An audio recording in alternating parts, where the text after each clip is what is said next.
Welcome to Abhinav Bharat. నేను రఫీ. ఎవరైతే UK వెళ్ళి స్థిరపడాలనుకుంటున్నారో భారతదేశం నుంచి వాళ్ళకైతే యూకే ప్రభుత్వం బిగ్ షాక్ ఇచ్చిందని చెప్పొచ్చు. ఎందుకు అలా అంటున్నా అంటే వాళ్ళు కొత్త రూల్స్ అయితే తీసుకురావడం జరిగింది. అసలు యూకే ప్రభుత్వం ఎందుకు ఈ కొత్త కఠినతరమైన రూల్స్ తీసుకొచ్చింది? సిటిజన్షిప్ ఇంతకుముందు తక్కువ సంవత్సరాలు ఉన్నా సరే యాక్సెప్ట్ చేసేటోళ్ళు, సిటిజన్షిప్ ఇచ్చేటోళ్ళు. కానీ ఇప్పుడు కొత్త రూల్స్ ప్రకారం, ఇప్పుడు కొత్తగా వచ్చే తీసుకునే డిసిషన్స్ ప్రకారం దాదాపుగా తక్కువ 20 సంవత్సరాల వరకు కూడా యూకేలో ఉంటే మాత్రమే సిటిజన్షిప్ ఇస్తానని చెప్పేసి కొత్త రూల్స్ అయితే తీసుకురావడం జరిగింది. అసలు యూకే ఎందుకు ఇంత కఠినతరం చేసింది రూల్స్ అంటే, మన భారతదేశం నుంచి విదేశాలకు వెళ్ళి స్థిరపడాలి అనుకునే వాళ్ళు ఎక్కువ మంది చూస్ చేసుకునే ఫస్ట్ ఆప్షన్ వచ్చేసి యుఎస్ఏ, రెండో ఆప్షన్ వచ్చేసి యూకే. ఇక్కడ యుఎస్ఏ ఏం జరిగిందంటే, ఇక్కడ యుఎస్ఏ యూకేకి చూసుకుంటే యుఎస్ఏ వెళ్ళి అక్కడ జాబ్ చేయాలి, అక్కడ స్థిరపడాలి అంటే H1B వీసా మీద యుఎస్ వెళ్ళాలి అంటే ఫస్ట్ ఆఫ్ ఆల్ వాళ్ళకి డిగ్రీ ఉండాలి. రెండోది వచ్చేసి వాళ్ళకి ఎవరైనా అమెరికా నుంచి స్పాన్సర్షిప్ ఇవ్వాలి. స్పాన్సర్షిప్ ఇచ్చినా సరే వాళ్ళకి లాటరీ సిస్టమ్ అనేది ఒకటి ఉంటుంది. వీళ్ళు డైరెక్ట్గా అక్కడ నుంచి అమెరికాలో ఉండే వాళ్ళు ఎవరైనా ఇక్కడ స్పాన్సర్షిప్ ఇచ్చినా మన దేశంలో ఉన్న పౌరులకి ఆ డైరెక్ట్గా వెళ్ళడానికి ఉండదు. ఆ స్పాన్సర్షిప్ తర్వాత ఒక లాటరీ సిస్టమ్ అనేది ఉంటుంది. అక్కడ లాటరీలో పిక్ అయితే మాత్రమే ఇక్కడ నుంచి అమెరికా వెళ్ళి జాబ్ చేసుకోవడానికి H1B వీసా మీద పర్మిషన్ దొరుకుతుంది. ఈ లాటరీ సిస్టంలో ఏదైతే ఉందో ఈ లాటరీ సిస్టమ్ అనేది అంత ఈజీగా ఉండదు. ఎందుకంటే దీంట్లో ఎలాంటి రికమెండేషన్స్ అలాంటి ఏముండవు. రాజకీయాలు డైరెక్ట్గా ఒక బాట్ ఉంటుంది, బాట్ పిక్ చేస్తుంది అనమాట.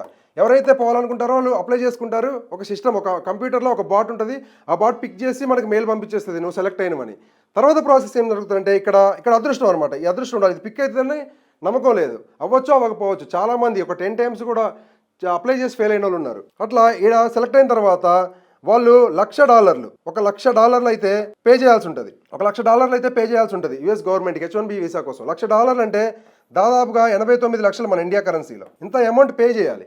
ఇంత అమౌంట్ పే చేసిన తర్వాత నెక్స్ట్ ప్రాసెస్ ఏముంటుందంటే యుఎస్ కౌన్సిలేట్కి వెళ్ళి ఇంటర్వ్యూ ఉంటుంది. ఇంటర్వ్యూ అటెండ్ అవ్వాలి. ఆ ఇంటర్వ్యూలో సెలెక్ట్ అయిన తర్వాత మన మీద ఏ క్రిమినల్ కేసులు లేవన్నప్పుడు అప్పుడు మన ఇండియన్స్ ఇక్కడ యుఎస్ వెళ్ళి జాబ్ చేసుకునే అవకాశం ఉంది. ఇప్పుడు ట్రంప్ ఎవరైతే ఉన్నారో యుఎస్ ప్రెసిడెంట్గా, ట్రంప్ వచ్చిన తర్వాత క్షణం నిద్ర లేకుండా బతుకుతున్నారు. మన ఇండియా నుంచి వెళ్ళిన ఎవరైతే వేరే దేశాల నుంచి వెళ్ళినా, అమెరికాలో స్థిరపడడానికి వెళ్ళిన వాళ్ళు ఎవరైతే ఉన్నారో జాబులు చేయడానికి, చదువుకోవడానికి, వాళ్ళ కంటి మీద నిద్ర లేకుండా అవుతుంది. ఎందుకంటే ఎప్పుడు ఏ డిసిషన్ తీసుకుంటాడు ట్రంప్ అనేది అయితే తెలియట్లేదు. అందుకోసమనే అసలు ట్రంప్ ఎందుకు ఇలా ఉంటుందంటే, యాక్చువల్గా ఆయనకి వాళ్ళ పౌరుల మీద ప్రేమ ఎక్కువ. వాళ్ళ పౌరుల కోసం ఏదైనా చేస్తాడు ఆయన.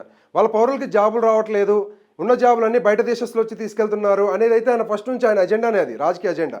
ఆ అజెండాతోనే ముందుకెళ్ళి గెలిచిండు. యుఎస్ పౌరులు మొత్తం కూడా ట్రంప్కి సపోర్ట్గా ఉంటారు. వేరే దేశాల నుంచి అమెరికా వచ్చి బతకడానికి ఎవరైతే వలసదారులు ఉంటారో వాళ్ళకి అంత ఇంపార్టెన్స్ అయితే ఇయ్యడు. అందుకే ఎప్పుడు ఎడిషన్ తీసుకుంటారో తెలియదు ట్రంప్. దానివల్ల ఎక్కువ మంది యూఎస్కి వెళ్ళడానికి అయితే ఇష్టపడట్లేదు. అయితే ఇంకో విషయం ఏంటంటే, H1B వీసా మీద ఎవరైతే వేరే దేశాల నుంచి, ప్రపంచంలో అన్ని దేశాల నుంచి అమెరికా వెళ్తారు కాబట్టి స్కిల్డ్ వర్కర్స్, ఇక్కడ స్కిల్డ్ వర్కర్స్ కూడా అందరినీ తీసుకోరండి. ఇక్కడ ఐటీ, తర్వాత ఇంజనీరింగ్ సంబంధించిన నాలెడ్జ్ ఉన్నోళ్ళు, తర్వాత ఫినాన్స్, అలాగనే ఏదైతే బిజినెస్ మ్యాన్లు ఉంటారో వీళ్ళు మాత్రమే వెళ్ళడానికి, సైంటిస్టులు, డాక్టర్స్ అంటే మెడికల్ సంబంధించిన వాళ్ళు, వీళ్ళు వెళ్ళడానికి మాత్రమే యుఎస్ గవర్నమెంట్ పర్మిషన్ ఇస్తుంది. ఇక్కడ చూసుకుంటే ప్రపంచంలోని అన్ని దేశాల నుంచి జనాభా ఎవరైతే ఉన్నారో యుఎస్ వెళ్ళి H1B వీసా మీద పని చేసుకోవడానికి వెళ్తున్నారో వాళ్ళల్లో 100%లో 72% మన ఇండియన్సే ఉన్నారు. అంటే మన ఇండియాలో అంత స్కిల్డ్ వర్కర్స్ ఉన్నారు. ఈ స్కిల్డ్ వర్కర్స్ మొత్తం కూడా అక్కడ 72% మంది అయితే ఉన్నారు. అయితే దీనివల్ల ఏంటంటే ట్రంప్ మన ఇండియన్స్కి ఎప్పుడు ఎఫెక్ట్ చేస్తారో తెలియట్లేదు. కాబట్టి నెక్స్ట్ ఆప్షన్ ఏముంది మన వాళ్ళు వెళ్ళడానికి? యుఎస్ తర్వాత ఏ దేశానికి వెళ్ళాలి అని సెకండ్ ప్రిఫరెన్స్ చూసుకుంటే యూకే ఉంటుంది మన ఇండియన్స్ సెకండ్ ప్రిఫరెన్స్గా. ఎందుకు ఉంటుందంటే ఇక్కడికి వెళ్ళడం చాలా ఈజీ.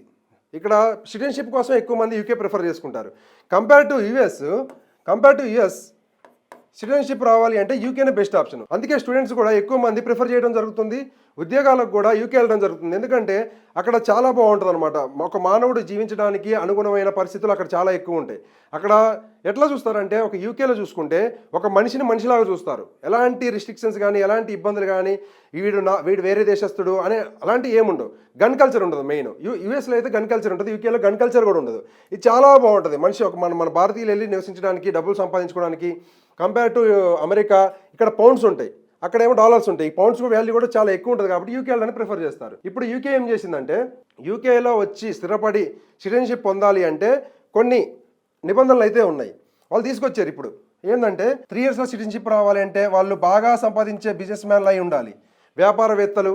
వీళ్ళు ఎక్కువ ఎవరైతే సంపాదిస్తారో, శాలరీస్ ఎక్కువ ఎవరికైతే ఉంటాయో వాళ్ళకి 3 yearsలో సిటిజన్షిప్ ఇస్తా అంటున్నారు. ఎవరైతే హెల్త్ కేర్కి సంబంధించిన వర్కర్స్ ఉంటారు, అంటే డాక్టర్లు, నర్సులు వీళ్ళు ఉంటారో వీళ్ళకి 5 yearsలో సిటిజన్షిప్ ఇస్తా అని అయితే చెప్తున్నారు హెల్త్ కేర్కి సంబంధించిన వాళ్ళు. తర్వాత ఎవరైతే తక్కువ అమౌంట్ అంటే తక్కువ శాలరీస్తో ఉన్నారో వాళ్ళకి 15 years పెట్టారు సిటిజన్షిప్ ఇవ్వడం కోసం. తర్వాత ఎవరైతే ఇల్లీగల్గా అక్కడికి వెళ్ళి ఇల్లీగల్గా అక్కడికి వెళ్ళి తర్వాత అక్కడ ఎలాంటి పర్మిషన్ లేకుండా ఉండి వాళ్ళకి సిటిజన్షిప్ కావాలి అంటే అక్కడ వచ్చేసి 30 years పెట్టారు. అంటే పర్మిషన్ లేకుండా వితౌట్ పర్మిషన్ ఎవరైతే అక్కడ ఉంటారో ఇల్లీగల్గా వాళ్ళకు కూడా 30 years పెట్టారనమాట. ఏమైనా ప్రభుత్వ పథకాలు ప్రభుత్వం నుంచి పొందాలి, ప్రభుత్వ బెనిఫిట్స్ పొందాలి, గవర్నమెంట్ బెనిఫిట్స్ అంటే 20 years అయితే పెట్టారు.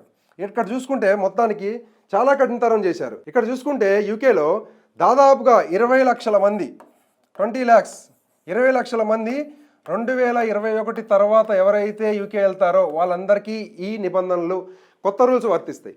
ఎవరైతే 2021 తర్వాత వెళ్ళిన వాళ్ళు దాదాపుగా మన ఇండియా నుంచి 20 లక్షల మంది అయితే ఎఫెక్ట్ అయ్యే అవకాశం ఉందని అయితే నిపుణులు చెప్తున్నారు. ఇక్కడ చూసుకుంటే ఏదైతే మనం ఆశించి మన ఇండియన్స్ ఏదైతే ఆశించి యూకే వెళ్తారో ఆ రూల్స్ అన్ని కఠినతరం చేశారు.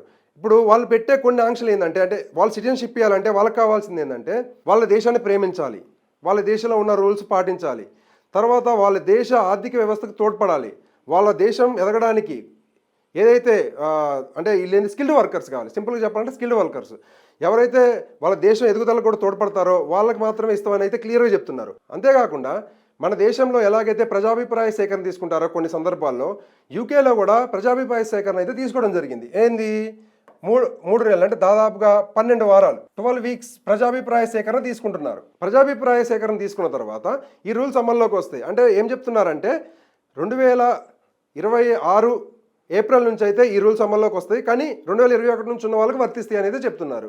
ఇక్కడ చూసుకుంటే ఇప్పుడు స్టూడెంట్స్ కానీ ఎవరైనా ఎక్కువ మంది వెళ్తున్నారు వర్క్ కోసమైనా సిటిజన్షిప్ కోసమైనా, మనోళ్ళు లేదు మేజర్గా ఏంది వర్క్కి వెళ్తారు, చదువుకోవడానికి వెళ్తారు, సిటిజన్షిప్ అంటే ఇవే మెయిన్ టార్గెట్లు. ఓవరాల్గా అయితే ఎండ్ ఆఫ్ ది డే వాళ్ళకి సిటిజన్షిప్ కావాలి, దానికోసమే మనోళ్ళు అయితే అక్కడికి వెళ్ళడం జరుగుతుంది.